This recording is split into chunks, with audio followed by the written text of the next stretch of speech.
March.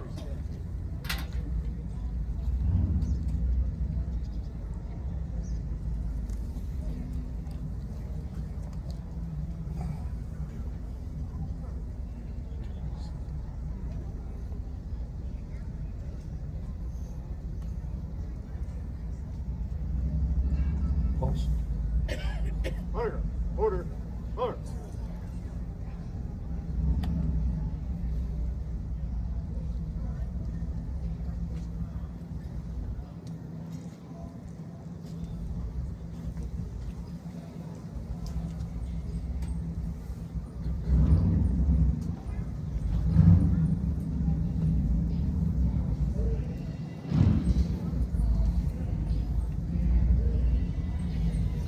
Can you see by the dawn's early light what so proudly we hailed at the twilight's last gleam, whose broad striped and bright stars through the perilous fight for the ramparts we watch were so gallantly streaming, and the rocket's red glare, the bombs bursting in air, gave proof through the night that our flag was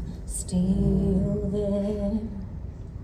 Oh, say does that star-spangled banner yet wave for the land and of the free and the home of the brave.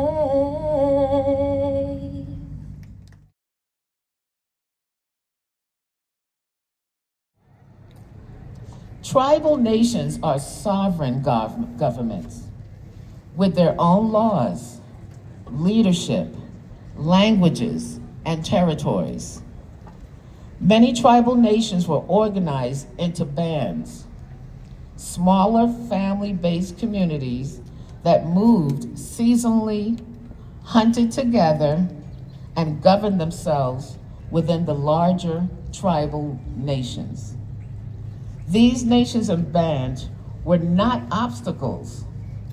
They were sovereign peoples living on their own land. But the federal government, they stood between Washington's goals and westward expansion. Should I say that again? But the federal government, they stood between Washington's goals and westward expansion. Point 5, 25th Infantry. These men enlisted because it was one of the stable jobs available to black men. It offered food, clothing, and pay. It offered a path, however limited, to dignity and advancement. It allowed them to support their families in a nation that had denied them opportunity. But they entered a military system that placed them in impossible positions. Point 7, the federal policies that were ordered to enforce. The Buffalo Soldiers were ordered, they weren't asked, they weren't voluntold, they were ordered to force relocation and reservation policy, escorting tribal nations to reservations and preventing families from returning to ancestral lands.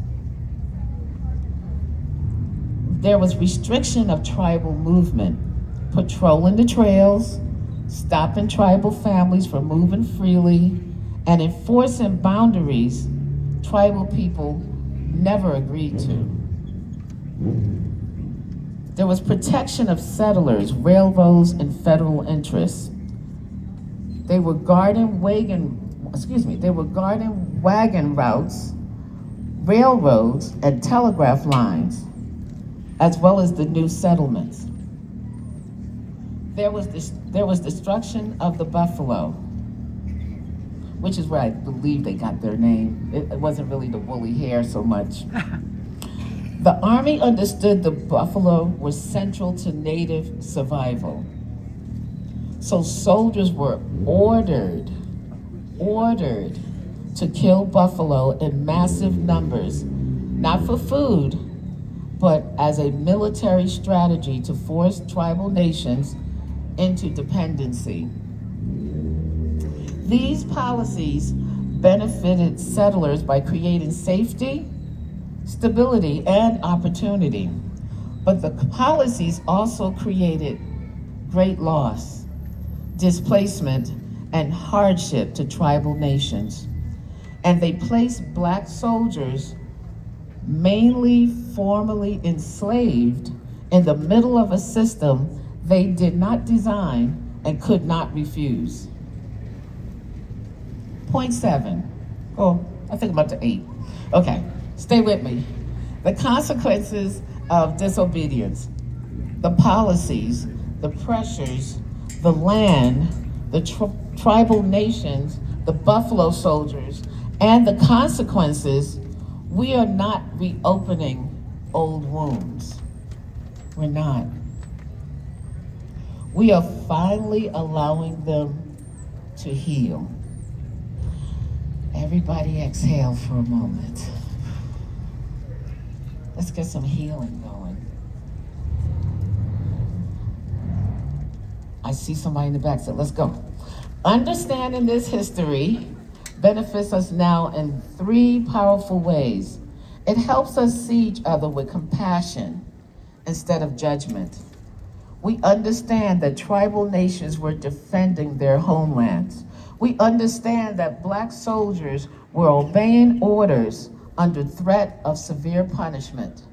We understand that Mexican and New Mexican families were navigating shifting borders and power structures. Compassion replaces blame. It helps us break cycles of division that were never ours to begin with. Let me say that again. It helps us break cycles of division that were never ours to begin with. These policies were designed to divide, weaken, and control. Learning the truth helps us reclaim unity. Let me hear everybody say unity. Unity. Yes. It gives us the wisdom to choose a greater good today. The greater good is not about erasing the past. It is about learning from it. It is about honoring every community's humanity. It is about building bridges where history built walls. It is about choosing unity where force and fear once lived. This is how the past becomes a teacher instead of a burden. This is how the past becomes a teacher instead of a burden. Here is the blessing. As we stand here and sit here together on the Santa Fe Plaza, a place where history meets, may we commit ourselves to truth, to love, and to healing. May we honor the past with courage. May we face the truth with humility. May we walk toward and forward with compassion. And may the memory of all who lived, all who fought, all who suffered, and all who survived on this land guide us toward unity and peace. May we be the generation that chooses the greater good. May we be the generation that heals. May we be the generation that remembers and rises. This is truth and love. This is healing and history. And this is the honor of all peoples. Thank you.